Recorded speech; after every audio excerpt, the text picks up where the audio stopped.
নমস্কার বন্ধুরা, আমি জয়রাজ খেলু অল্প পরিবারে আপনাদের স্বাগত জানাই। ফুটবল বিশ্বকাপ চলে আসলো 2026, আর কিছু মাস পরে শুরু হবে। এটি হোস্ট করছে এবার ইউএসএ, ইউনাইটেড স্টেটস, তার সাথে কানাডা এবং মেক্সিকো। তো এই ফুটবল বিশ্বকাপের এবার সব থেকে আকর্ষণীয় বিষয় হলো এবার 48টি দেশ এই ফুটবল বিশ্বকাপে অংশগ্রহণ করছে, অর্থাৎ আমরা অনেক বেশি দেশের খেলা দেখতে পারবো এবং অনেক বেশি ম্যাচ দেখতে পারবো। তো এই ফুটবল বিশ্বকাপে আমরা এবার দেখতে পাবো অনেক নতুন নতুন কান্ট্রি, অনেক ছোট ছোট কান্ট্রি যারা ফুটবল বিশ্বকাপে প্রথমবার অংশগ্রহণ করবে। তাদের মধ্যে উল্লেখযোগ্য পানামার জনসংখ্যা 6 লাখ। পানামা 2018 সালে প্রথম ফুটবল বিশ্বকাপ খেলেছিল, এবার তারা আবার খেলছে, কোয়ালিফাই করেছে। এর পরের দেশটি হাইতির এটি ডেবিউ ফুটবল বিশ্বকাপে। 4.5 লাখ মতো তাদের জনসংখ্যা, তারাও এবার প্রথম ফুটবল বিশ্বকাপ খেলবে। এরপরে যদি আমি কথা বলি কেপ দে ভার্দে, তাদের জনসংখ্যা 4.5 লাখ মতো। এই ছোট্ট দেশটি এবার ফুটবল বিশ্বকাপ খেলার কোয়ালিফাই করেছে। এরপরে সব থেকে বিশ্বের ছোট দেশ, 1.5 লাখ যাদের জনসংখ্যা,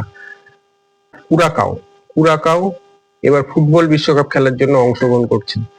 তো ভাবতে পারেন এই ছোট ছোট দেশগুলো ফুটবল বিশ্বকাপে অংশগ্রহণ করছে, কিন্তু এরকম বিশ্বের সব থেকে জনবহুল দেশ, তারা ফুটবল বিশ্বকাপ অংশগ্রহণ করতে পারেনি। এরকম দেশ আছে যারা কোনোদিনই এখনো পর্যন্ত করতে পারেনি, যেমন চায়না 2002 সালে ফুটবল বিশ্বকাপ খেলেছিল, তারপরে করতে পারেনি। পাকিস্তান, ইন্ডিয়া তো কোনোদিনই, ইন্দোনেশিয়া কোনোদিনই করতে পারেনি, এবং নাইজেরিয়া, তারাও কিন্তু টানা 2বার ফুটবল বিশ্বকাপে কোয়ালিফাই করতে ব্যর্থ হলো।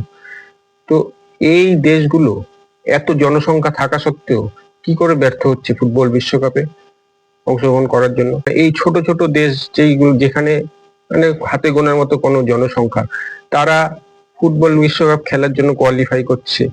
আর যেখানে উন্নত দেশ, চায়না বলুন, ইন্ডিয়া বলুন, ইন্দোনেশিয়া বলুন, যাই হোক, এই দেশগুলো কোথায় পিছিয়ে যাচ্ছে? তাদের পরিকাঠামোগত সমস্যা আছে, তাদের যে ইউথ ডেভেলপমেন্ট, তাতে কি সমস্যা আছে? এটা কিন্তু দেখার বিষয়। ভারতের কথা যদি বলি, ভারতের যা পরিকাঠামো, বর্তমান যা ফুটবলের অবস্থা, আমার মনে হয় না যে ভারত আরো আসছে মোটামুটি 50 বছরে ফুটবল বিশ্বকাপে খেলতে পারবে।